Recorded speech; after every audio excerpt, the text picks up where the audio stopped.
बिस्मिल्लाहिर्रहमानिर्रहीम, अस्सलाम वालेकुम। Live with doctor Shahid Masood के साथ मैं हूं सुमेरा सलीम। नाज़रीन, पाकिस्तान और IMF के दरमियान स्टाफ लेवल मुआहदा तय पा गया, जिसके तहत पाकिस्तान को आइंदा माह $1.1 अरब मिल जाएंगे, जबकि इलेक्शन कमीशन ने सेनेट इंतखाबात से मुताल्लिक 8 निकाती ज़ाब्ता इखलाक जारी कर दिया है। पानी चेयरमैन पिचाई का इंतखाबात में धांधली के खिलाफ सुप्रीम कोर्ट से रुजू कर लिया है। इसके अलावा भी दीगर मौज़ूआत पर आज हम गुफ्तगू करेंगे। स्टूडियो में हमारे साथ मौजूद हैं डॉक्टर शाहिद मसूद। अस्सलाम वालेकुम डॉक्टर साहब। डॉक्टर साहब, पाकिस्तान के इंतखाबात से मुताल्लिक अमरीकी वानी नुमाइंदगान की ज़ेली कमेटी में समाअत जारी है, क्या कहेंगे उस समाअत के हवाले? ये भी जारी है जी, और बड़े सख्त सवालात हो रहे हैं और ये इसकी अहमियत है बहुत ज़्यादा। अब इसके नतीजे में आगे क्या होता है, डोनाल्ड लो भी प्रोग्राम जब चल रहा है तो डोनाल्ड लो साहब जवाब दे रहे हैं, उनसे सवालात हो रहे हैं और वो अब इसके ऊपर कल हम कोई बात कर सकते हैं सैर हासिल। लेकिन ये है कि ये जो मामला है इलेक्शंस के अंदर तो हुकूमत में जो मौजूद शख्सियात हैं उनको भी उनके जहनों में भी सवालात हैं और जो तहरीक इंसाफ है उनके जहन में भी सवालात हैं और यानी हुकूमत से बड़ा मुस्लिम लीग नून में तो बहुत ही ज़्यादा तहफ़्फ़ुज़ात हैं। उनके तो तकरीबन तमाम ही जो रहनुमा हैं वो ढके छुपे अंदाज में ये कह रहे हैं कि उनके साथ गड़बड़ हो गई है। तहरीक इंसाफ का कहना ये कि उनके साथ मैसिवली हुई है, प्री पोल भी और पोल और पोस्ट पोल और ये सारा। तो इलेक्शंस पे सवालिया निशान तो हैं, लेकिन उसमें मैं इरफान सिद्दीकी साहब की और बाकी शख्सियात की ये बात सुन रहा था, हमारे इंतहाई मोहतरम और मुस्लिम लीग उनके बहुत मरकज़ी क़यादत है उनकी सबकी, वो कोई ऐसी तरमीम लाने की, देखें मैं एक जुमला अपना दोहराना नहीं चाह रहा क्योंकि मैं उसको 500 दफ़ा दोहरा चुका हूँ और वो ये है कि जब ये सिस्टम जाएगा तो जाता हुआ नज़र आएगा, ये सिस्टम चल नहीं पाएगा और आपको महसूस होगा कि एक सिस्टम जा रहा है। ऐसा नहीं होगा कि जमहूरियत जा रही है, सिस्टम जा रहा है। जमहूरियत रहेगी, ये सिस्टम अपने आप कोलैप्स होगा और ये बात मैं काफ़ी दफ़ा दोहरा चुका हूँ और इसलिए मैं जब याद दहानी करवा देता हूँ कि वो सिस्टम कोलैप्स जब हो रहा है हो रहा होगा तो सारे लोग कह रहे होंगे कि ये क्या हो रहा है भाई। आइन भी मौजूद होगा अपनी जगह, कानून भी मौजूद होगा अपनी जगह, होगा नहीं होगा, कैसे होगा, क्या होगा। कोलैप्स सिस्टम का एक सिस्टमिक कोलैप्स की वजह ये है, बल्कि हो चुका है, आप इस तरह समझ लें। जमहूरियत भी अपनी जगह, मुल्क तो अल्लाह ताला सलामत रखे, लेकिन जो सिस्टम देखें, इरफान सिद्दीकी साहब ने क्या बात, मैं उतरवाता हूँ, मुस्लिम उनकी मरकज़ी शख्सियत है, वो कहते हैं कि निगरान हुकूमतें नहीं होनी चाहिए। हम एक ऐसी आइनी तरमीम लाना चाह रहे हैं कि जिसके नतीजे में निगरान हुकूमत नहीं होनी चाहिए। अच्छा, 1973 का जो आइन है, जो कि हमारे कोई फाउंडिंग फादर्स का आइन नहीं है, मेरी इस राय से बहुत सारे लोग इख्तलाफ भी करते हैं और मुझे अपनी राय देने का हक है।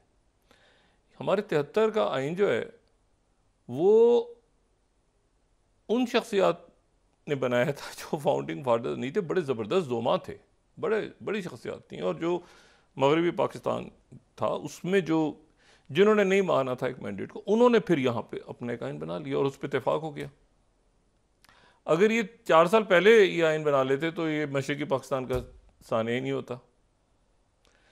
तो मैं क्रेडिट देता भी हूँ 73 के आइन बनाने वालों को बहुत ज़्यादा, मगर मैं उनसे ये भी पूछता हूँ कि वो ये इसके बाद इकट्ठा होना ज़रूरी था 73 में, 77 में हो जाते, 68 में हो जाते। अच्छा चलें, हो गया, अल्लाह ताला खैरियत से जनाब 73 का आइन बन गया और 73 का आइन जो है उसमें ये निगरान हुकूमत नहीं थी।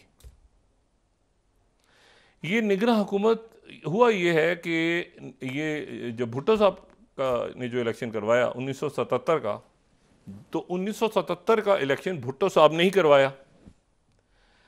भुट्टो साहब को खुदा जाने कौन से ब्यूरोक्रेट्स या किस तरफ से उनको था कि इसको पहले करा लो, और मतलब कोई भुट्टो साहब अगर ये गड़बड़ ना भी होती ना इलेक्शन में, एक आम तासुर है कि भुट्टो साहब इलेक्शन जीत जाते गालिबन, लेकिन वो ये हुआ कि जहाँ पर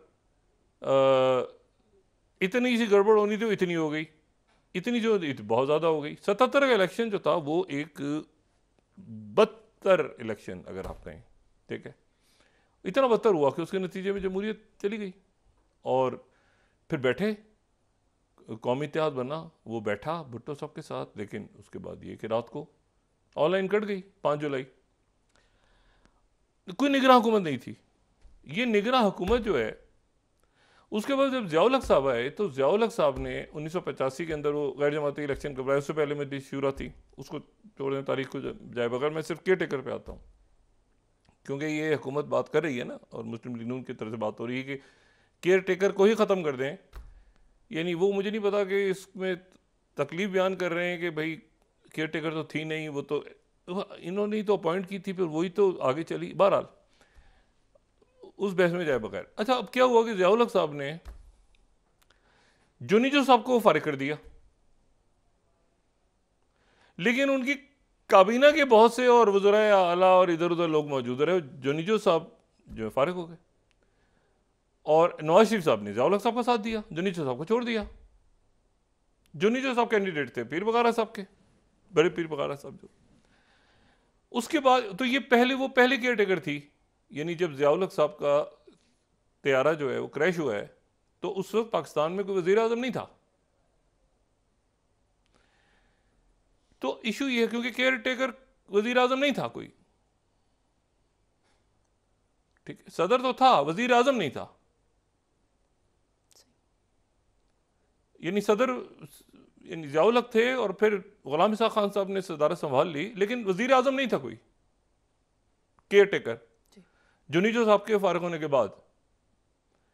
तो पहला केयर टेकर अगर हम कहें तो वो आते हैं फिर जब 1990 में गुलाम मुस्तफ़ा जतोई साहब, क्योंकि तरमीम हो गई थी कि जी केयर टेकर एक आएगा और वो केयर टेकर इलेक्शन करवाएगा, क्योंकि और ये डिमांड जो थी वो इसलिए थी कि वो 77 के इलेक्शन में भुट्टो साहब ने ही इलेक्शन करवाए थे, तो जो है उसके नतीजे तारीख चली थी। अब जनाब ये ना हमने की, हमारा ना कोई ताल्लुक, ना अवाम का कोई ताल्लुक, ना कोई ऊपर ही ऊपर होता रहा। अच्छा इधर नहीं, ऐसे नहीं, ऐसे नहीं, ऐसे नहीं। अब ये जो हुकूमत है, जो मौजूदा हुकूमत है, अब शहबाज शरीफ साहब इतने वज़ीर आज़म हैं, तो भाई तरमीम करनी है कर लें। वो केयर टेकर शख्सियात आप ही ने अपॉइंट की थी, आप ही उनको वोट दे रहे हैं, आप ही उनको जितवा रहे हैं, मतलब आप ही, वो कोलैप्स हुआ वो सिस्टम है। ये जो है इसमें जो देखें एक सब वो बात क्या कहते हैं ढके जुमे अंदाज में, कभी हमें एक नया इमरानी मुआहदा करना चाहिए, ये आवाज़ आपको हर तरफ से नजर आएगी। कभी शायद खान अब्बासी कहते हैं हम सबको साथ मिलकर बैठना पड़ेगा। किसको? सारे अदारों को, सब लोगों को बैठ के तय करना पड़ेगा। यानी क्या तय करेंगे? Rules of the game. कौन से रूल्स ऑफ द गेम? आइन। आप बात खुल के करें ना, रूल्स ऑफ द गेम कौन से रूल्स ऑफ द गेम? इस आइन का तो कचूमर निकल चुका है, इसका तो भुरकस निकल चुका है, ये मौजूद है अपनी जगह। कभी इसमें से एक पटारे में से एक चीज निकाल लेने, दूसरी चीज निकल आती है, उधर से निकल आता है, उधर से वो, इसी में अदालतें आगे पीछे दाएं बाएं, ये कानून है, ये शिक है, यूं ऐसे नहीं था वैसे नहीं था, ये टूंडा, ये जितनी तरमीम हुई हैं, इसमें जो ऊपर की 5-6 तरमीम है वो तो अवाम के लिए है। अवाम को सेहत मिलेगी, बिजली, उनको सेहत की बिजली, गैस, पानी, ये उसका तो जिक्र ही नहीं है इसमें। ये बाकी तो ये अपने लिए खुद करते रहे सारे बैठ के। आप 18वीं तरमीम करें, 17वीं करें, 16वीं करें, 50वीं करें, सवाल ये है कि क्या मुल्क चल रहा है इससे? आप खत्म कर दें, फिर लाएं आईनी तरमीम, फिर खत्म कर दें कि मुल्क इससे चलेगा। ये सिस्टम कोलैप्स है। जमहूरियत है अपनी जगह, उसको होना चाहिए। इन्होंने ही मिलके किया है, मैंने किया है। ये आम जो सड़क पे आदमी जा रहा है उसने किया है ये नैब कवानीन, और फिर मिलके नैब चेयर में लगाएंगे, अभी ये करेंगे और वो करेंगे, और कवानीन ऐसे होंगे वैसे। वो भाई आप ही का बनाया हुआ सारा। अब हम तरमीम ला के ख़त्म कर देंगे निगरान हुकूमत, तो आप ही निगरान हुकूमत को तो वोट दे रहे हैं आप, उनके कैंडिडेट्स को, ना इधर हैं ना उधर हैं। बात सारी ये है, ये सिस्टम जा चुका है। और वो जो बात कर रहे हैं ना, नया इमरानी मुआहदा कर लें, वो बात सही कह रहे हैं। बैठ जाएं, कुछ बना लें, कोई रूल ऑफ द गेम, उसको कोई नाम कोई दूसरा देते हैं ना, वो ऐसा कोई कैसी सा नाम होता है ना कि आप अच्छा पता होता है कि क्या बात हो। सबको मिलकर बैठना होगा, सबको अपने अपने दायरा कार में रहना होगा, हमें नए तरीके से तय करना होगा। अच्छा, खुल के क्यों नहीं कह रहे कि आप आइन नहीं, आपको जरूरत है आइन की, या तरामी में करते जाएं 2 तिहाई। एक नया इमरानी मुआहदा, नया इमरानी मुआहदा क्या होता है? इमरान खान लिखेंगे उसे। ये बात क्यों नहीं करते खुल के कि आइन कोलैप्स है, इनका नहीं काम कर रहा? 90 दिन, 1.5 साल से इतने इतने, वो कानून है भी आइन, लेकिन वो नहीं भी है। आप देखें ना, कोई केयर टेकर कहीं बनी हुई, कोई कहीं, और सारे कानून के तहत है। अगर आप देखा जाए, अदालती फैसले उसी कानून के, उसी आइन के तहत आ रहे हैं। जिस आइन में लिखा हुआ है कि ये ऐसे नहीं, उसी आइन में लिखा हुआ है कि हो भी सकता है, इसमें नहीं, हो भी नहीं हो सकता। तो ये जो है ना, ये मुल्क ने आगे जाना है, इमरानी मुआहदा करें, जो भी करें, इसमें बैठें, रूल्स ऑफ द गेम तय करें। मैं आपसे सिर्फ ये कह रहा हूं कि इसमें आइन के, पाकिस्तान के आइन में 36 पंक्ति नहीं 37 पंक्चर लग चुके हैं। ये आइन जो है, ये पूरा बैठ के कोई 18वीं तरमीम, कोई NFC वार्ड, कोई सर पैर है किसी, मतलब एक समझ ही नहीं आ। हर जो आते थोड़े दिनों के बाद एक आइन की तरमीम हुई, बिल पास हो गया, ऑर्डिनेंस आ गया, सदर ने साइन नहीं किए, सदर शूट और वुड पे अटका हुआ है मामला। क्या तमाशा होता है? सदर करेंगे, नहीं करेंगे, रुकेंगे, आगे पीछे, दाएं बाएं, मुल्क हिला हुआ है सारा। सदर के इख्तियारात हैं भी, नहीं भी हैं। अच्छा जी, वो अजीब एक तमाशा, वो 200 पार्टी हैं मुल्क में जो सियासी जमातें हैं। मतलब ये जो है ना, ये जब जाएगा ना ये सिस्टम, जमहूरियत नहीं जाएगी। ये मैं हमेशा कहता हूँ, जमहूरियत नहीं जा रही। जमहूरियत रहेगी, वो किस शक्ल में होगी मैं नहीं जानता। शायद खान अब्बासी आपकी बात सुने, आप बात सुने ज़रा, जो बाकी जितने लोग बात कह रहे हैं ना, सब अपने अपनी हदूद में रख के काम करें। अच्छा, बिल्कुल करें। कैसे करें? आइन बनाए ना, या तरमीम करें 2/3 से। कैसे करें? ये बात इनसे हो नहीं पा रही। ये बात रूल्स ऑफ द गेम्स। ओहो, कि क्या, कौन से 2020 कौन सा, मतलब है कि टेस्ट मैच हो रहा है, कबड्डी हो रही है। वो भाई आप ये मुझे बताएं ना कि अभी तक यानी वो कह रहे हैं निगरान हुकूमती का, तो कर दे खत्म, उससे क्या होगा? आप ही की निगरान हुकूमती, पहले वो तहरीक इंसाफ तो कह रही है आप ही की थी, आप कह रहे हैं कि जी निगरान हुकूमती होनी चाहिए ना, फिर उसके बाद क्या होगा? निगरान हुकूमती, फिर वो जो भुट्टो साहब के दौर में हो तो वो होगा। ये फंस गए सारे। असल जो बातें हैं ना, 2-3 बातें, सिस्टम कोलैप्स है। अभी ये 7 से 8 से गौर से देखें सिस्टम, ये कोलैप्स हुआ सिस्टम है। और ये जो सब इसमें फंसे हुए हैं सारे।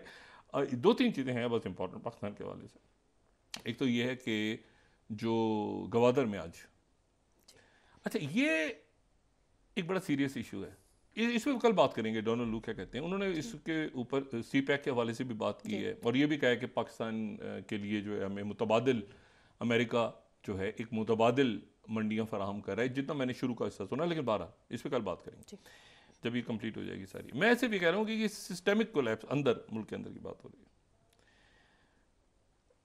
अच्छा, यहीं पे बहरहाल दूसरी जमातों को भी, सारी जो इक़्तिदार में है, मैंने कवर किया सारे उसके सामने, वाइट हाउस के सामने और उसके सामने सारे बैनर लेके एक एक पार्टी उनके दरों को, भाई खुदा का वास्ता इधर, अब मैं क्या कहूँ अब। लेकिन इधर भी बहरहाल वो ठीक देखते हैं कि उनकी लॉबिंग फर्म ने किस तरह काम किया है। PTI की कल तक क्लैरिटी आएगी। लेकिन बहरहाल मैं इसमें से भी आपसे कह रहा हूँ कि जो एक तो गवादर का इशू, आज दहशतगर्द हमला, ये कॉन्स्टेंट फैक्टर है। अच्छा, ये अब, और ये हो नहीं सकता कि पाकिस्तान की जो इस्टेब्लिशमेंट है, इंटेलिजेंस एजेंसीज हैं उनके पास इसके बारे में एक प्रॉपर रिपोर्ट्स ना हो। और ये, लेकिन ये है कि ये ख़ास मकामात पे हो रहा है, और उन मकामात पे हो रहा है जो कि यानी CPEC गवादर या वो इलाके जो सेंसिटिव इलाके हैं, वहाँ पे ये टारगेटेड। और गवादर में ऐसे ही नहीं घुसा जा सकता, वो मतलब प्रॉपर लोग थे जो वहाँ घुसे होंगे प्लान करके और मारे गए। तो ये जो दहशतगर्दी की वेव है, इस पे परेशान नहीं होना चाहिए, अलर्ट रहना चाहिए। इससे ज़्यादा दहशतगर्दी पाकिस्तान में हुई है, और प्लान भी इससे ज़्यादा दहशतगर्दी फैलाने का था। ये यानी कंबोडिया बनाने का लोग यहाँ बात करते थे। मैं बार बार कहता हूँ अल्लाह ताला रहे कि जैसे वियतनाम तो इनखला के बाद कंबोडिया का सत्यानाश हो गया था, तो कहते पाकिस्तान यहाँ इनखला होगा फ़ौजों का तो पाकिस्तान कंबोडिया बनेगा। ये इंतहाई यानी जो संजीदा तबकों में यहाँ डिस्कस होता था, यहाँ भी और यहाँ से बाहर भी कई साल डिस्कस होता रहा। तो ये खुदा का शुक्र है कि ये यहाँ पर अब दहशतगर्दी बड़ी हद तक काबू में, ठीक है। और सरमायाकारी और जैसी कोई आने की बात चलती है तो एकदम से ये 2-4 पटाखे वटाखे कहीं चलाते हैं लोग, और उसको देखना पड़ेगा कि ये कौन है, और उसके नतीजे में इंसानी जानें शहीद होते हैं लोग, सिविलियंस भी और फौजी भी। तो ये कौन है इनके, और एक प्रॉपर इसको डिप्लोमेसी भी, लेकिन ये है कि साथ ही उसके इसको एक दफ़ा बिल्कुल ख़त्म करना पड़ेगा। ये नहीं कि वो आपके प्रोजेक्ट्स मुल्क में स्टार्ट हो जाएं और फिर उसके बाद ये दहशतगर्दी शुरू हो, तो ये टिमटिमाते हुए होते हैं ना, वो चिराग बुझ रहे हैं, दहशतगर्दी के आहिस्ता आहिस्ता टिमटिमा रहे हैं, ये टिमटिमाते हुए चिराग हैं। और जाहिर है कि एक किसी न किसी ने दुनिया में बनाया होगा बैठ के प्लान कि भाई पाकिस्तान में, तो वो पाकिस्तान को हमने कम्बोडिया बनाना था, पाकिस्तान के न्यूक्लियर ये हैं फलाना। मैं तो कब से, ये तो पिछले 20-22 साल से सुन रहे हैं, न्यूक्लियर हथियार दहशतगर्दों के हत्थे लग जाएंगे, ये हो जाएगा, वो हो जाएगा। तो भाई खुदा का शुक्र है ये सारा का सारा वो 2.5-3 सौ लोग एक दिन में जाते थे, और बड़ी कौम ने कुर्बानियाँ दी हैं पाकिस्तान में, सब ने। इसमें स्कूल के बच्चे, तालबात की बसों के ऊपर फायरिंग, धमाके, फौजी, डॉक्टर्स, मतलब कोई तबका नहीं बचा, मीडिया की शख्सियत बहुत बड़े पैमाने पर। बहरहाल, तो एक तो वो है। दूसरा ये है कि ये IMF का मायदा हो गया, और उसके बाद ये अच्छा किया कि शहबाज शरीफ साहब ने खुद गुफ्तगू की आज, बजाय इसके कि वो किसी और से बात कहते, उन्होंने खुद गुफ्तगू की उन्होंने। अब अमल दरामद, असल बात है कि अमल दरामद कैसे होगा, इस पे अमल दरामद करना जो है, सादगी, अखराजात कम करना, और बाकी जो मामलात हैं, और टैक्स किस पे लगेगा किस पे नहीं लगेगा, वो मामलात बड़े अहम हैं। और उसके ऊपर अब कल देखें, SIFC की कल शायद इजलास है, कल SIFC का इजलास है गालिबन, या तो उसके ऊपर देखते हैं कि क्या कल हमारे सामने बात आती है, और वो ज़्यादा अहम होगी तो ये पाकिस्तान का एक मजमूई हमारे सामने नक्शा आ जाएगा। सेक्रेटरी ब्लिंकन जो है, अब ये पाकिस्तान से रिलेटेड सारी बातें, इसलिए कि आर्मी चीफ भी सऊदी अरेबिया से आए हैं, और सऊदी अरेबिया में उनकी मुलाकात हुई है वली अहद मोहम्मद बिन सलमान से, और एक 1-on-1 मीटिंग है गालिबन, या और भी उसमें शुरका होंगे, लेकिन यह है कि उसमें एक जाहिर, क्योंकि सऊदी अरेबिया, देखें सऊदी अरेबिया, अब इसमें ये जहन में रखें कि सऊदी अरेबिया के साथ हमारे जो हैं वो स्ट्रेटेजिक टाइज हैं, हमारे डिप्लोमेटिक टाइज भी हैं, स्ट्रेटेजिक। पाकिस्तान के जिन मुल्कों से स्ट्रेटेजिक टाइज हैं, उनमें सबसे जो अहम मुल्क हैं, एक तो है ना कि अगर आप उस पर चले जाएं, यानी सोवियत यूनियन, जितना हम सोवियत यूनियन कोल्ड वॉर के बाद ही पाकिस्तान, दूसरी जंग अजीम के बाद ही पाकिस्तान बनाना, तो उसमें यह है कि उस वक्त हमेशा पाकिस्तान जो है वो सऊदी अरेबिया के साथ रहा। पाकिस्तान अमेरिकन, एक तो सऊदी अरेबिया वो भी वजह थी कि एक ही कैंप था, और वो पाकिस्तान भी उस कैंप में था, टर्की भी उस कैंप में था, ये सारे तो एक पाकिस्तान रहा। लेकिन उसके बाद भी पाकिस्तान सऊदी अरेबिया के साथ रहा, ठीक है। और आज भी पाकिस्तान के सऊदी अरेबिया के स्ट्रेटेजिक टाइज हैं, और टर्की के साथ भी स्ट्रेटेजिक टाइज हैं बरस के।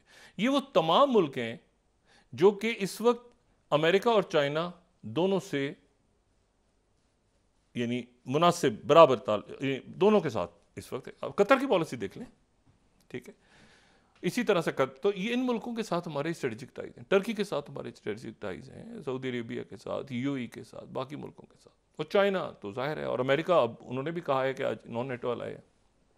अच्छा जी, तो बात यह है कि यह पता नहीं है या नहीं है, पाकिस्तान कुछ कहा है उन्होंने, डोनाल्ड भी कल इस पर बात करेंगे। लेकिन मैं आपसे कह रहा हूँ कि इसमें जो है ये तो वो जो सरमायाकारी बाहर से आनी है, अब उसमें यह है कि ये बात भी उन्होंने अमेरिकन ने कही कि भाई सरमायाकारी जो है उन्होंने चीन पे रख के कही, लेकिन ये बात जो है ये बिल्कुल मुनासिब है कि बहुत सारे ऐसे लोग हैं जो पाकिस्तान से अमेरिका, देखें मुझे नहीं पता कि आगे ये ग्लोबल सिस्टम जो मैं बार बार कहता हूँ ना, ये 2 ब्लॉक्स बनेंगे, 3 बनेंगे, 4 बनेंगे, बहुत सी चीज़ें ऐसी हैं जो अमेरिका की हम तनकीद करते हैं, जंगें और ये और वो, लेकिन अमेरिका ने दिया बहुत कुछ है। मतलब देखें ना, आज़ादी राय का इजहार, ये जमहूरियत, ये आपका जो एक आप समझ लें कि यानी काफ़ी कुछ मगरिब से आया है, ठीक है। और चाइना को भी किया है, लेकिन चाइना ने उसके बाद पहले तो उनको पढ़ा, खूब समझा, और उसके बाद अब चाइना जो है वो खुद अपनी एक पावर के साथ दुनिया में मर्ज हो गई है, और वो किसी वक्त भी होता है कि बस वो शायद नंबर 1 हो चुका है, होने वाला है, कंपटीशन चल रहा है, क्या चल रहा है, तो ये हम इस दौर से गुजर रहे हैं। अच्छा, अब उसमें यह है कि सेक्रेटरी ब्लिंकन, अच्छा तो सेक्रेटरी ब्लिंकन सऊदी अरेबिया पहुंच गए, और सऊदी अरेबिया वो पहुंचे हैं, और सऊदी अरेबिया के बाद उन्होंने जो है वो काहिरा जाना है, और काहिरा के बाद इस बात के इम्कानात हैं कि शायद वो अचानक तल अवीव भी चले जाएं, क्योंकि जो रफ़ा का अस्पताल है, जो रफ़ा का जो शिफा हॉस्पिटल है, गज़ा में जो शिफा हॉस्पिटल है, रफ़ा जनूब में है, जहां पर सारे लोग पूरा उन्होंने नॉर्थ क्लियर किया, जाहिरियत की, मारे लोग, बम गिराए, जो भी कुछ जुल्म हुआ, वो 30,000 लोग मार के कत्लेआम करते करते उनको सबको जनूब तक ले आए, रफ़ा तक ले आए। रफ़ा वो है जिसके साथ 14 किलोमीटर की एक पट्टी है, ठीक है, जिसको रफ़ा क्रॉसिंग, और उसके बाद फिर वो जिसको फिलाडेल्फिया कॉर्नर या सलाहुद्दीन, ये फिलाडेल्फिया ऐसे ही इसराइल ने एक नाम रखा, उसकी कोई तारीखी हैसियत थी, तो सलाहुद्दीन के नाम से वो जो है वो बाबू सलाहुद्दीन या ऐसे करके वो क्रॉसिंग है। अच्छा, तो ये जो है ये 2005 में जब इसराइल विड्रॉ हुआ तो सिनाई सहरा सीना से, तो ये यहाँ पर जो है ये गांव 2 हिस्सों में तकसीम हो गया। अब रफ़ा जो है वहाँ पर ये जो बचे कुछ लोग हैं, ये जो वहाँ पनाह लेके बैठे हुए हैं, इसराइल कह रहे हैं हमने यहाँ पे ऑपरेशन करना है, लेकिन जो उन्होंने ये कहा है कि जो 90 लोग हमास के हमने हमारे साथ मुकाबले में जो मारे गए हैं, ये इसराइली फौज का दावा है। वो शिफा हॉस्पिटल जो है वो है शुमाल में, जिसको वो साफ करके आए हैं, जनूब में नहीं है। जनूब में तो खान यूनस और ये इलाके हैं ना, रफा बॉर्डर, ये जिसको साफ करते करते ऊपर से आए हैं ना, वहां पर है ये शिफा हॉस्पिटल। इसका मतलब है कि अभी तो नॉर्थ ही साफ नहीं हुआ, यानी 32,000 बंदे शहीद कर दिए आपने, मार दिए बेगुना, और आप कह रहे हैं कि जी अब हम रफा में घुसेंगे, लेकिन शिफा अस्पताल तो ऊपर है। और ये अमेरिकन बैरिक्स, ब्रिटिश बैरिक्स थी एक ज़माने में, सबसे पुराने जो 2 अस्पताल हैं गज़ा की पट्टी में। ये फ़लस्तीन का जब मैंडेट और ये सारा हुआ मामला, तो जो उनका बेलफोर डिक्लेरेशन, उस पर अभी शायद थोड़ी सी बात करूं, लेकिन मैं आपसे सिर्फ कह रहा हूं कि ये शुमाल में है, शिफा शुमाल में है। लड़ाई, यानी ये लड़ाई जो शिफा अस्पताल में हो रहा है, तो ये शिफा अस्पताल वो है जहां पे वो साफ करके आ चुके हैं, जिसमें शुरू में घुसे नहीं थे, वो टनल्स मिल गई हमको, ये तस्वीरें उतर रही हैं, ये वहां पे फिर लड़ाई हो रही है दोबारा। तो भाई इसका मतलब है आपने भाड़ झोंकी इतने अरसे, नंबर 1। नंबर 2 ये है कि जो एक बहुत बड़ी खबर है दरमियान में, मैं अभी गज़ा पे और बात करूंगा, ग्लोबल सिचुएशन पे। प्रेसिडेंट पुतिन शायद पहला दौरा अपना जीतने के बाद जो है वो चाइना का करने जा रहे हैं, उससे बाद में बात करते हैं। लेकिन अगर थोड़ा सा वक्त है तो मैं ज़रा एक बात और उस पर वक्फे में जाने से पहले डिस्कस कर लूँ, और वो ये है कि लियो वरादकर हैं, लियो वरादकर, ठीक है, ये आयरलैंड के प्राइम मिनिस्टर, एक खूबसूरत मुल्क आयरलैंड, काफ़ी अर्से वहाँ रहने का मौका भी मिला, तो इसलिए मैं आयरिश जो लोग हैं उनके बहुत ज़्यादा उनको यानी वक्त गुजारा है उनके साथ। अच्छा, अब जो आइलैंड है वहाँ पर उनके वज़ीर आज़म अचानक इस्तीफ़ा दे दिया उन्होंने। अच्छा, इसकी अहमियत है बहुत ज़्यादा। अब आप कहेंगे इस वक्त इसकी क्या अहमियत है? आयरलैंड के जो वज़ीर आज़म हैं वो आज से ठीक 4 या 5 रोज़ पहले वो सेंट पैट्रिक्स डे जो है उस पर वो वाइट हाउस में थे, और प्रेसिडेंट बाइडेन से आयरलैंड के साथ 100 साल के सफारती ताल्लुकात इस साल बहाल हुए अमेरिका के। और 100 साल की हमेशा ये होता है वैसे ट्रेडिशनली भी कि सेंट पैट्रिक डे जो है उस पर आयरलैंड के जो आयरलैंड के अक्सर रहनुमा जो हैं वो वाशिंगटन में होते हैं, ये एक ट्रेडिशन सा भी है। तो वो वहाँ पे मौजूद थे। उन्होंने जनाब जो तकरीर जब प्रेस के सामने आए दोनों, तो उन्होंने जो बात करनी शुरू की, तो उन्होंने, अगर हम वो दिखा सकें उनकी जो स्पीच है, तो उनकी जो स्पीच का वो जो हिस्सा है, अगर 20 स्लाइड हम दिखाएं, तो उन्होंने प्रेसिडेंट बाइडेन को याद दिलाया कि कैनेडी, जॉन एफ कैनेडी 1963 में उन्होंने डबलिन में आके पार्लियामेंट से खिताब किया था, और ख़िताब जो किया था उसको अगर दिखा सकें एग्जैक्ट वो लाइंस उस खिताब की, 2 लाइंस जिसमें गज़ा का जिक्र था। उन्होंने कहा, ये ज़रा आप देखें, ठीक है, ये जो रिज़ाइन कर गए हैं, उन्होंने क्या कहा, and tonight let us all reflect on the words of President Kennedy when he urged to do the most important work of peace in protecting the weak and small, and as he said in the Irish parliament from कॉक to Congo, from Galway to Gaza strip. ये 1963 में John F Kennedy जब Ireland गए तो उन्होंने जाके Ireland की parliament से जो खिताब किया उसमें गजा का नाम था कि वो मजलूम लोग जो गजा में रहते हैं उनसे हमने उनकी मदद करनी है। तो ये ऐसी स्पीच, फिर बाइडन के साहबजादे जिनकी डेथ हुई है चंद साल पहले, उनका भी जिक्र हो, तो बाइडन वहां पे अबदीदा हो गया, प्रेसिडेंट बाइडन। आयरलैंड जो है, यहां पे मैं 2 मिनट अगर मुझे मिल जाए बात मुकम्मल को, आयरलैंड जो है वो दुनिया का शायद सबसे ज्यादा फलस्तीन का हामी मुल्क है। और एक जो सर्वे है अगर वो दिखा सकें वहां का, तो वहां का एक सर्वे है जो कहता है कि 80%, उनका मीडिया बता रहा है कुछ अर्से पहले कि 80% लोग जो हैं वो कहते हैं कि हम जो है वो फलस्तीनियों के हामी हैं, 80%। और इसकी एक पूरी तारीख है, आयरलैंड की एक पूरी तारीख है, और वो तारीख ये है कि रियासत इसराइल 1917 में आर्थर बेल्फर, जिसको बेल्फर एग्रीमेंट कहते हैं, प्राइम मिनिस्टर बरतानिया के, जिन्होंने कहा कि जी इसराइल की सल्तनत एक जो है वो रियासत बनेगी और ये सारा कुछ हुआ। वो बरतानिया के वजीर आजम थे, और बरतानिया के ये ऐलान जो उन्होंने किया, जिसके उससे पहले वो ताजे बरतानिया के नुमाइंदे थे आयरलैंड में। 1880 की दिहाई में वो आयरलैंड में थे, उनको ब्लडी बारफोर के नाम से याद करते हैं आयरिश। उन्हें गोलियां चलवा दी थी। अब इशू ये है कि ये वहां पे जितने भी प्रोग्राम होते हैं, तो बेल्फोर जो है मौसूफ, उन्होंने पहले तो Britain in Palestine and Ireland, अब वो ऐसे जोड़ते हैं क्योंकि बेल्फोर जो थे उन्होंने कहा कि आयरलैंड को तो सवाल ही पैदा नहीं होता कभी आजादी मिले, और हम आयरलैंड में एक इज्तिमा हुआ, उसमें गोली चलाई, उन्होंने ऐलान कर दिया गोली चलाने का, तो उसमें वो बंदे मर गए बहुत से, उसको वो इसीलिए वो ब्लडी बारफोर के नाम से याद करते हैं और अपने आप को ले। फिर ये हुआ कि जो PLO और वहां पे जो शिन फेन और IRA थी, इनका आपस में इत्तेहाद रहा बहुत अरसे तक। आयरलैंड वो पहला मुल्क था जिसने 1980 में फलस्तीन को तस्लीम कर लिया, 80 में, अभी कोई ओस्लो नहीं हुआ। और यूरोप का आखिरी मुल्क था 1993 में जिसने इजाजत दी कि इसराइल, यूरोपीय यूनियन का आखिरी मुल्क था जिसने कहा कि इसराइल का सफारत खाना खुलेगा। बड़ी सख्त वहां पे मुजाहिमत थी कि इसराइल का सफारत। अब ये रिजाइन कर गए, क्यों कर गए, वक्फा लें, उसके बाद बात डिस्कस करते हैं। नाज़रीन वापस आते हैं एक छोटे से ब्रेक के बाद।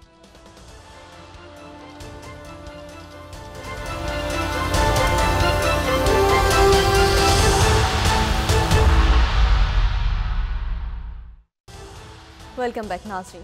डॉक्टर साहब, पाकिस्तान और IMF के दरमियान स्टाफ लेवल मुआहदा जो है तय पा गया, मुआहदा तय पा गया। इसके ऊपर मेरा ख्याल है कोई कल शायद ब्रीफिंग हो कि अब इसके नतीजे में क्या, कोई ना कोई मेरे ख्याल से डिटेल्स आनी चाहिए सामने कि इस मुआहदे के नतीजे में कौन कौन से इसके, क्योंकि कल रात गए और फिर आज तमाम रोज़ भी इसके ऊपर गौर हुआ है, तो कल मेरा ख्याल है कि इसके ऊपर एक तफसीलन इसके ऊपर एक हम देखेंगे कि सामने हमारे नक्शा बनेगा। इन्वेस्टमेंट्स पाकिस्तान में आनी चाहिए, और वो उसी वक्त आएंगी जब एहतसाब का कोई ना कोई दायरा कार बनेगा। और उसमें यह है कि ये दहशत गर्दी, तो इसको तो इस पर तो मेरा नहीं ख्याल कि ज़ीरो टॉलरेंस होनी चाहिए। मुज़ाकरात भी साथ साथ जहाँ पर मुमकिन हो, लेकिन यह है कि मिलिट्री डिप्लोमेसी होती है आजकल के दौर में, ठीक है, वो मतलब बिठा के चाय पिला के, और वो आप देखें ना ये डिप्लोमेसी जो हो रही है ना, गज़ा में, यूक्रेन में डिप्लोमेसी भी चल रही है, लेकिन ये है कि वो उसमें फिर मैसेज भी स्ट्रेट आगे भेजा जाता है। अच्छा, अब इशू ये है कि मैं एक बात आयरलैंड की और बताता हूँ, फिर मैं वापस आता हूँ उस पर कि आयरलैंड जो है वो उसकी एक और भी ताल्लुक बनता है एक तो है ना मामला कि वो फ़लस्तीन के वो उस वक्त साथ थे, कैनेडी ने स्पीच की थी जाके, गज़ा का जिक्र किया था वहाँ पे। कैनेडी और बाइडेन से 2 कैथोलिक्स गुजरे हैं, कैनेडी और कैथोलिक्स 2 गुजरे हैं सिर्फ और सिर्फ, और आइलैंड की जो अक्सरियत है वो कैथोलिक है, रिपब्लिक ऑफ आइलैंड की बात कर रहा हूँ। और ये भी जहन में रहे कि इसमें मैं मज़हब नहीं जाना चाह रहा, लेकिन वहाँ पर एक बड़ी अक्सरियत ये समझती है कि जो हमारे यहाँ भी जो कुछ हुआ, यानी आइलैंड में जो भी कुछ हुआ, वो बरतानिया जब यहाँ से गया तो उसके नतीजे में गड़बड़ हुई, फिर उसके बाद आई अरे खून खराबा, खाना जंगी में आपस में लड़वाया, ये वो सारा, और फिर वो जो शिन फेन जो कि IRA का पॉलिटिकल, वो अब हुकूमत का हिस्सा है, लेकिन एक दौर में जो है वो शिन फेन एक बड़ी आप समझें कि एक मुसल्ला तंजीम थी।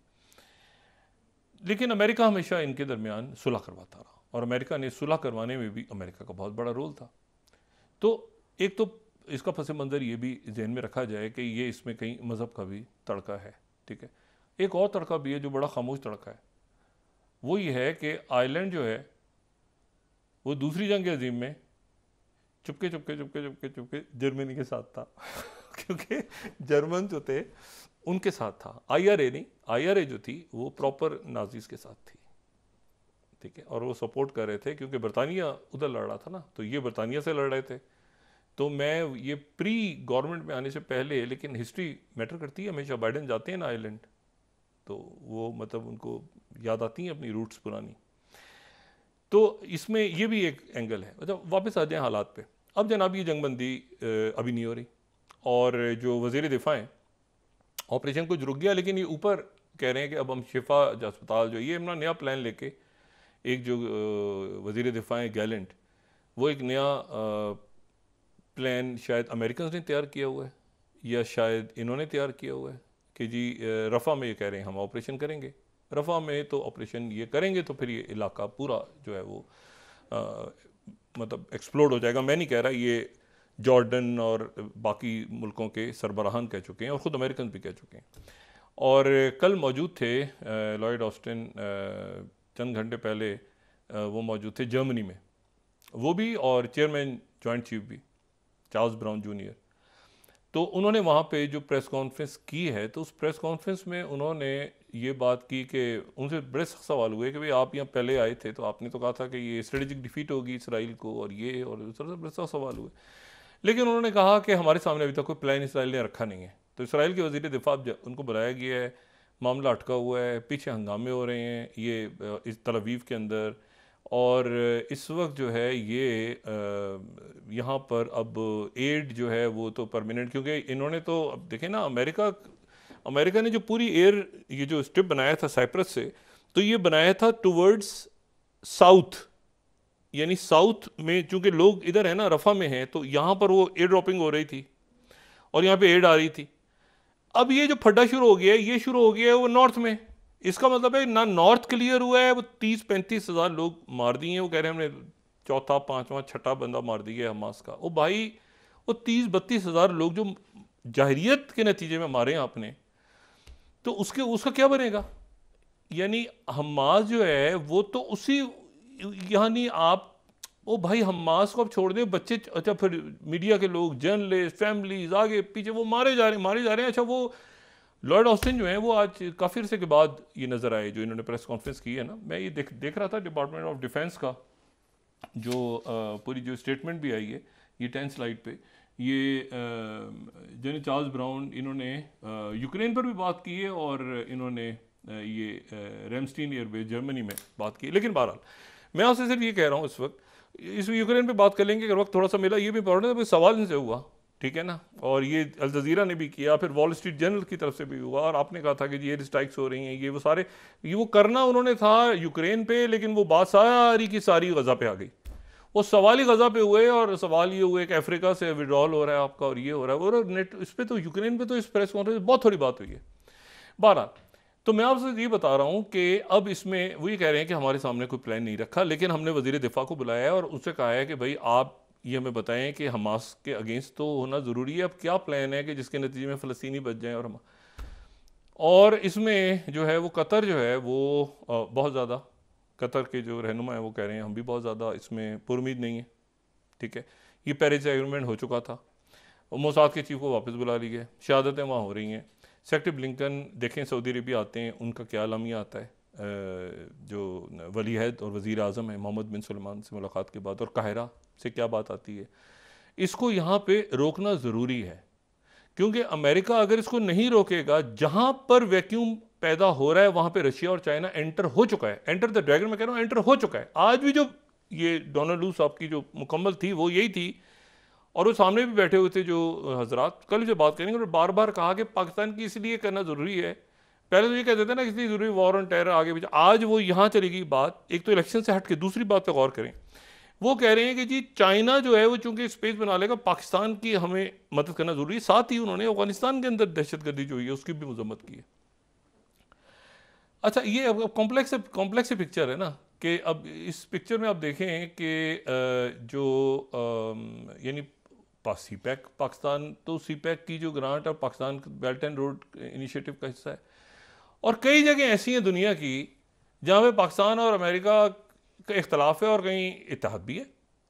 कहीं पाकिस्तान और अमेरिका, आपको लगेगा कि कई जगहों पे, कई नुक्तों पे, पाकिस्तान में कम्युनिस्ट पार्टी तो नहीं है मेरे ख्याल से अभी तक, तो पाकिस्तान का एक सिस्टम अलग है, 73 के आइन के तहत चलाएं आप अगर चलता है तो। लेकिन मैं ये कह रहा हूँ, और चलना चाहिए, हमारा एक आइन, एक कंसेंसस से बैठ के जो भी बात कर रहे हैं, शाहिद खान अब्बासी या इरफान सिद्दीकी साहब या रजा, बैठ के कोई एक चीज़ बना लें जो तरमीम है, बार बार बिल तरमीम, आप बैठें और एक दफ़ा सादा सा बना लें, भाई क्या करना है, कैसे मुल्क को चलाना है आगे, या करते रहे तरमीमें, मुझे इससे कोई गर्ज नहीं है। ये कोई आइन है इस वक्त मुल्क में, ये केयर टेकर्स और आगे पीछे, तो अच्छा चलें जी, काम का वक्त आता है, खामोश हो जाता है। इशू ये है, और कई जगह ऐसी हैं जब पाकिस्तान और इंडिया का एक नुक्ता नज़र है दुनिया में, यूक्रेन के ऊपर देखें ना, कई जगह ऐसे है जहां इंडिया और चाइना का भी एक ही है नुक्ता नज़र, और कई जगह ऐसी हैं जब पाकिस्तान, इंडिया और चाइना का तीनों का एक हो जाता है और अमेरिका अलग हो जाता है। बांग्लादेश की हसीना वाजिद हमने ज़्यादा डिस्कस नहीं किया ना इलेक्शन, चाइना पाकिस्तान के वो बेल्ट एंड रोड का हिस्सा है। अच्छा, अब मुझे आप ये बताएं कि कल को यानी हसीना वाजिद साहब, मैं इस पे बड़े, आप यकीन करें मैं बड़ी तारीफ करता हूँ जयशंकर साहब की। कल को अगर मसला हुआ, बेल्ट एंड रोड का हिस्सा है ना, इनका ख्याल है हसीना वाजिद इनके साथ, और हसीना वाजिद ने तो चाइना के बेल्ट एंड रोड की पार्ट बन चुका है, वो हम भी ज़्यादा डिस्कस नहीं करते। अमेरिका को थोड़ा सा था ना इलेक्शन पे, वो ख़त्म हो गया। इशू ये है कि कल को वहाँ पे मसला होता है तो हसीना वाजिद जो है वो चाइना के साथ खड़ी होंगी या इंडिया के साथ। देखिए, मैं जो बार बार कोई वजह मैं कह रहा हूँ कि कंटेनमेंट से बचना चाहिए। इसीलिए पाकिस्तान को अपने जो वेस्टर्न बॉर्डर्स हैं और ईस्टर्न बॉर्डर्स दोनों से ताल्लुकात अपने एक ख़ास अंदाज में ये मतलब है कि ठीक रखने चाहिए कि ऐसी सिचुएशन ना क्रिएट हो जाए कि जैसे इंडिया कंटेन हुआ इस वक्त, वो चाइना को कंटेन करते करते इंडिया कंटेन हो गया है। कभी भूटान हाथ से ना निकल जाए, उधर अरुणाचल प्रदेश में वो कह रहे हैं तो धरना ऊपर दिया हुआ, पूरा फौज अंदर आई हुई है, हज़ारों किलोमीटर ऐसे अंदर आके बैठी है, मालदीव उधर आगे पीछे दाएं बाएं, म्यांमार क्या कर रहे हैं क्या नहीं कर रहा, बांग्लादेश। अच्छा, हम हसीना वाजिद के साथ हैं, हसीना वाजिद तो चाइना के साथ हैं, हसीना वाजिद तो अमेरिका के खिलाफ है, अमेरिका, लेकिन वो अमेरिका भी फिर साइड पे हो गया थोड़ा। मसला ये है कि इस वक्त जो है वो ये बड़ा इंटरेस्टिंग, इसमें ये छोटी छोटी चीज़ें हैं ना, आप यकीन करें, ये असल बात है कि ये ग्लोबल सिस्टम जो है ब्रिक्स बन रहा है। अब आज जनाब क्रिप्टो करेंसी के ऊपर एक आ रहा है, क्रिप्टो करेंसी पे, अच्छा चंद साहब पहले तो क्रिप्टो करेंसी का पाकिस्तान में वो था ही नहीं, अब लॉ भी बनेगा उस पर, यानी इसका मतलब लॉ बनेगा अगर क्रिप्टो करेंसी का, तो इसका मतलब है कि हम क्रिप्टो करेंसी को फिर किसी न किसी तरह उसको लीगल हैसियत के देने जाएंगे। ये इंतज़ार करेंगे हम कल ब्रीफिंग का, क्योंकि लॉ तो तभी बनेगा, ये कहा है ना कि उनको टैक्स नेट में लाया जाए, तो टैक्स नेट में तभी लाएंगे ना जब लॉ बनाएंगे, मतलब स्मगलरों को या अगर कोई मनी लॉन्ड्रिंग कर रहा है उसको टैक्स नेट में लाएंगे आप। वो भाई कोई कानून बनेगा तो टैक्स नेट में लाएंगे ना। ब्लॉकचेन को करना है, क्रिप्टो तो एक हिस्सा है ना ब्लॉकचेन का, ब्लॉकचेन तो एक बड़ी चीज़ है। अब उसमें तो ये बड़ी ज़रूरी चीज़ें हैं कि हम उसमें मतलब है कि ब्लॉकचेन ये क्या मैं बात करूं, मतलब ये बड़ा अजीब सा मामला है, लेकिन ये है कि वो बहरहाल सरमायाकारी, दहशतगर्दी, मईशत और ये जो टैक्सी असलाहत ऊपर के तरफ आपने टैक्स लगाना है, एलिट कैप्चर। आज मैंने वज़ीर आज़म ने कहा है एलिट कैप्चर, आज शहबाज शरीफ साहब ने लफ्ज़ इस्तेमाल किया एलिट कैप्चर, कि एलिट कैप्चर ख़त्म करना होगा इस मुल्क से। कमाल की बात है ना, मतलब कुछ देखिए, एहसास है ना, किसी जगह ये एहसास हो रहा है, चाहे वो सियासतदानों में हो, चाहे वो सिविलियंस में हो, चाहे ब्यूरोक्रेसी में हो, चाहे सिविल मिलिट्री ब्यूरोक्रेसी में हो, चाहे अवाम में, तो है ही पहले से कि भाई ये इसमें मुल्क में एक सिस्टम राइज करें। ये लेपापूती करके छोटे छोटे काम होते हैं ना, अजीब व गरीब सी हैं वो, अजीब वो जनाब वो मतलब मैं क्या बात करूं, बहरहाल वो ये है कि इसको मतलब ये खर्चा कम कर दिया हमने, वो टिकट नहीं लेंगे फला, ये अपनी जगह। जो बड़े है ना मगरमच्छ, उनको टैक्स नेट में लेकर आएँ, परचून वालों को भी लाएं, बाकियों को भी लाएं, लेकिन उनको भी लेकर आएँ, और उसके नतीजे में ठीक है 2-4 महीने 5 महीने जैसे भी है, लोगों का एहसास हो कि हमारे हुक्मरान हमारे साथ खड़े हैं। आज शहबाज शरीफ साहब ने ये एलीट कैप्चर का लफ्ज़ इस्तेमाल किया, और मैं बड़ा पुरुमीद हूँ कि एलीट कैप्चर अब जो उन्होंने इस्तेमाल किया है, और कल ये SIFC की मीटिंग के बाद हमारे सामने क्या इक़दाम आते हैं, तो मुझे तो इससे बड़ी उम्मीद पैदा हुई है। बाकी ये है कि सियासत तो चलती रहेगी, लेकिन ये जो इस वक्त ये बात सामने क्या होती है और किस तरह से हम अपने शाहाना अखराजात को कम करते हैं, और किस तरह आने वाले दिनों में, कल ज़रा इजलास हो जाए, कल उसके बाद बात करेंगे। जी, बहुत शुक्रिया डॉक्टर साहब। नाज़रीन, इसके साथ ही आज का प्रोग्राम अपने अख्ताम को पहुंचा। मुझे सुमेरा सलीम को इजाज़त दीजिए, अल्लाह ने के बाद। जी डॉक्टर साहब, अपने दोस्तों रिश्तेदारों को, नवाब के लोगों का सब ख्याल रखिएगा। अल्लाह हाफ़िज़।